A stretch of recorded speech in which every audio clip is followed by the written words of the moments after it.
Hello guys, welcome back.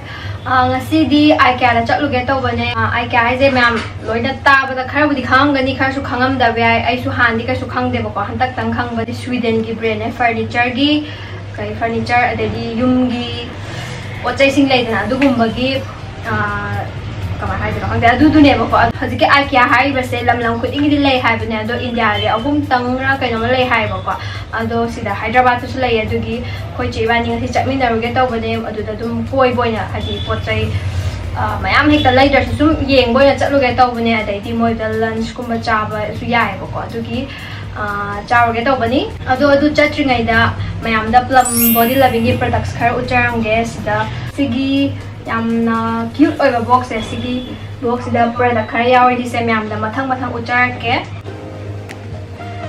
sida yawi ba makai sini han bagi sina sigi Plum body loving gi sour gel aina mamang da dum season na sour gel na sigi sour gel se maming na Hawaiian Rumba kawe sigi Hawaiian Rumba gi smells na yamna refreshing and then summery oiba duga kitang vanilla gi kitang manam kitang su chele ba ko sigi sina once lu jagimba numit se dum isa se dum manam nu shiraga leibada dumaya tawbane. This sour gel is 100% vegan and non-drying formula, and it is a gentle cleanser with sulfate-free and salt-free. Aduga sigi sour gel se kongkong su yamna thokpane manam su yam nuksibane yam su nungaiba adai magi packaging su travel friendly packaging oibane.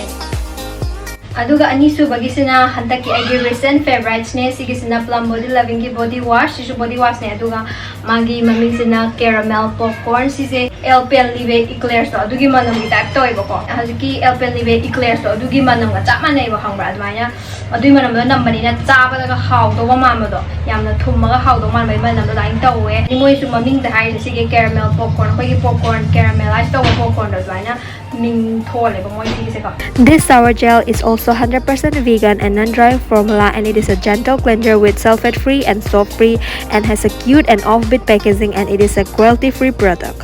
Sige manam si tin tijana brate pura manam tina nushibane mayam so amtang try tawiyo.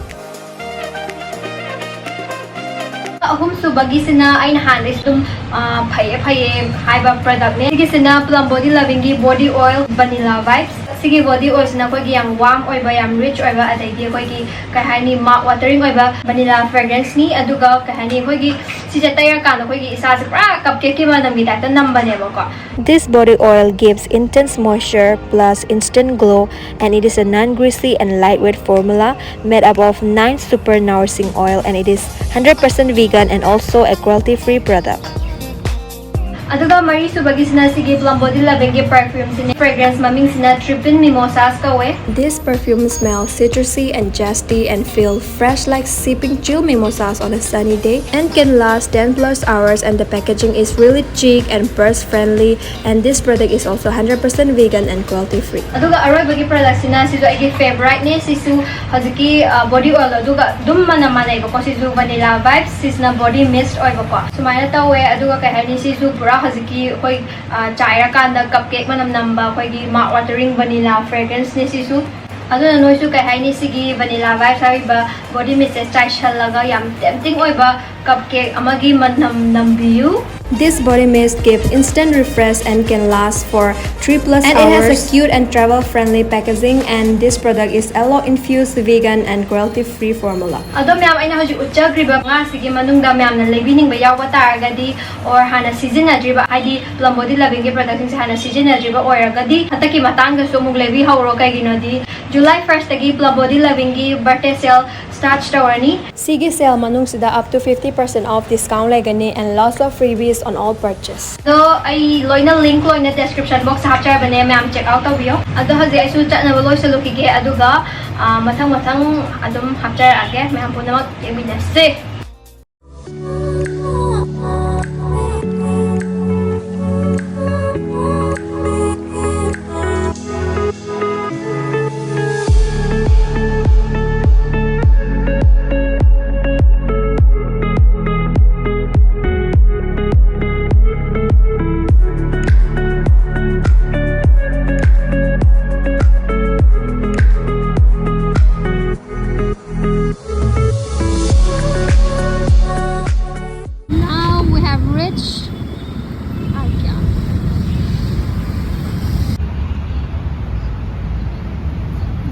ꯁꯤꯒꯤ ꯐꯔꯅꯤꯁꯤꯡ ꯂꯩꯐꯝꯁꯤꯗ ꯀꯩꯗꯧꯕ ꯂꯥꯛꯏꯕꯅꯣꯁꯨ ꯈꯪꯗꯦ ꯌꯥꯝꯕꯨꯗꯤ ꯃꯔꯤ ꯈꯔ ꯐꯩ ꯑꯗꯨꯝ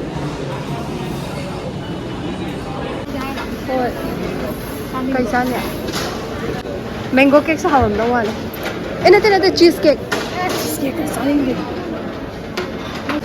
कहीं green salad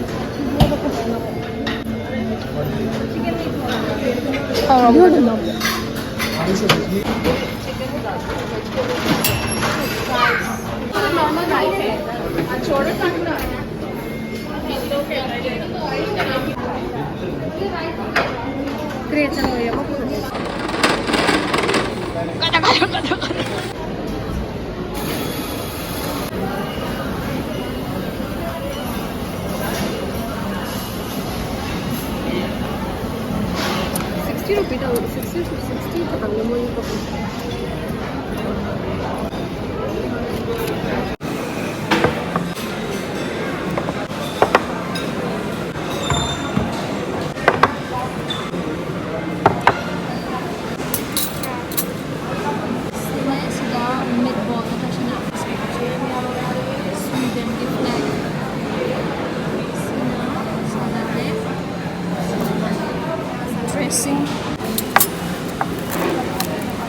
kyamuso tight oil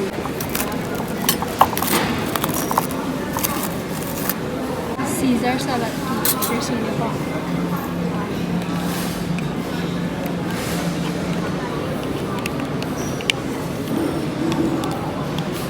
yara ba sayam namoy daw mali sisna chicken tikka masala rice and this is mango cake and strawberry smoothie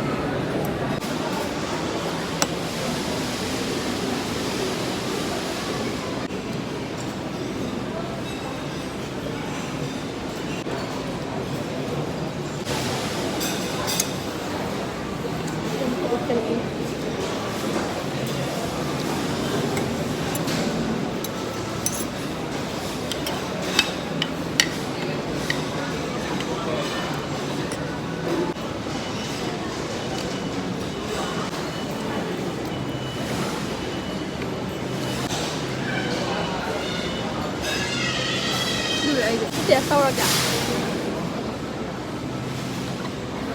làm khẩu tụi mình sẽ làm ngon rồi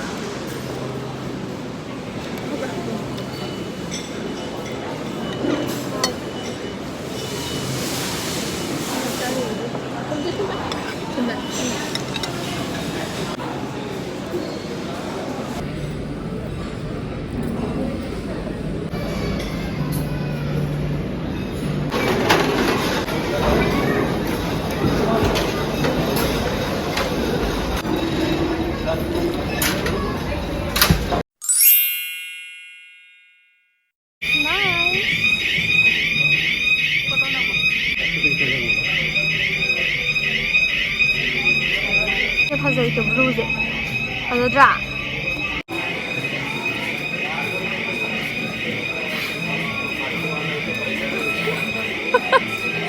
yare fazaye kya pige maman dam tengo sida maman Singapore kya nam thai zyada shira hoy fazaye kaina pitru se singama second dai khalloge adula lende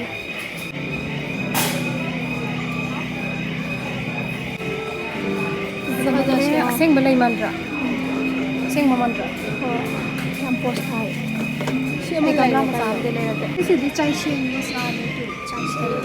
Oh. Kasi yung kasi takak suri siya. Kaya yung kira tama siya kaya yung kira ko yan. Maman se kadai. Green ba mo kaya?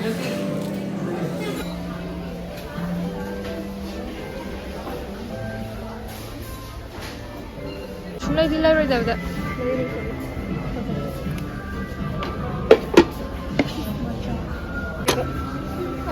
Sapawai. Dark green, emerald green, theme color.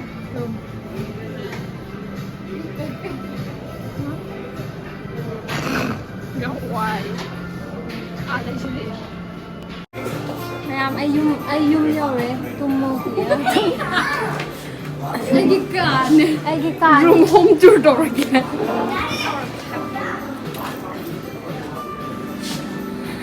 Baby. Kaya hogala ba na to breakfast mo lo? Ma'am, take breakfast center.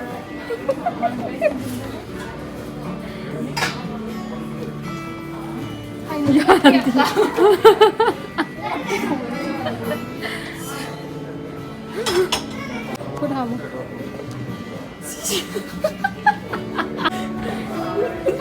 Si sofa so ba kamu so ba ya ba.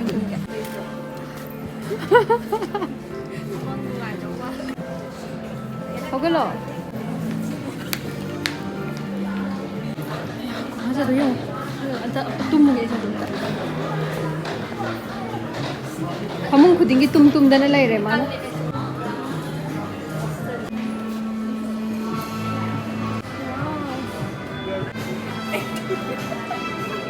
Oh shit.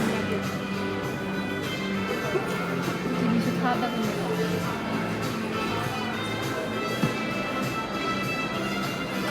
Parfum misalnya angau gitu loh. Nah, terus aku itu dum kani. Aku itu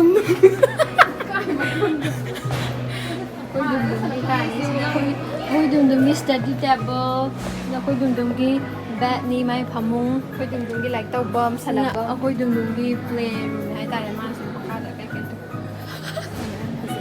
Kai đi. Tau ngam đi. Dum học cái character nang ko kai ka dum. Na dum ki orange room. Ngam suka natumi. How is it? Good morning. Na dum na kitang pakhang phagla pa game nung ga haigala pa matangi. Sandira thambane ne dira. Sada mahila makhalai pani tumamda hi kakhala tumani.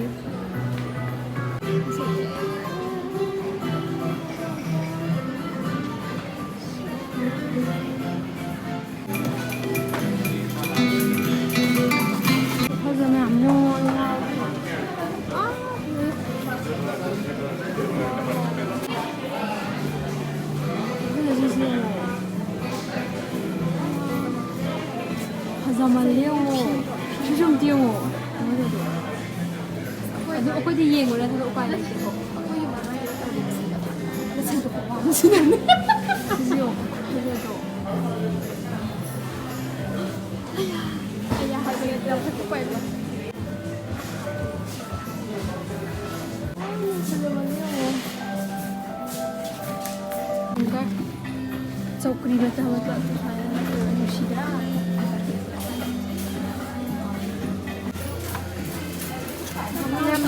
Lightweight yang ui. Maman sila ro. Sige gari masaki ko naka na sin mayay na thamda. Kai da thamda sin thambam do labra. Thuli. Table ko me ko. Ya. Keino. Kasamalle ay. Ako'y sa amta delay roy ko sum namdaban eh. Lay sinang amba din lay ya. Lay da kai thamdori kya? Li ba. Ya, ako'y mana ko uro dinga wala. Aya. Som namta.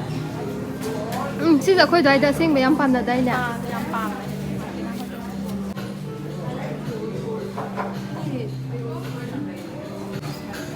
See? You have that? You want to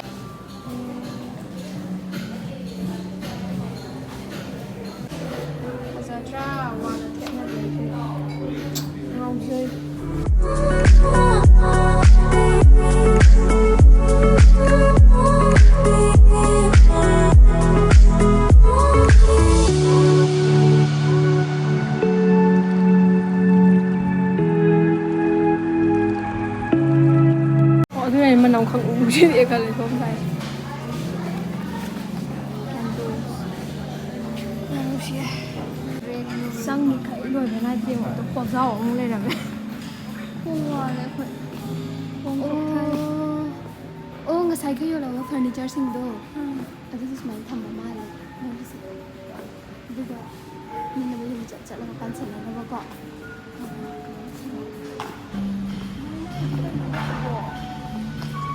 huge, very huge. ꯂꯣꯏꯕ ꯁꯨꯡꯅꯥꯏ ꯅꯥꯏꯗꯕꯗꯨ ꯌꯦꯡꯉꯣ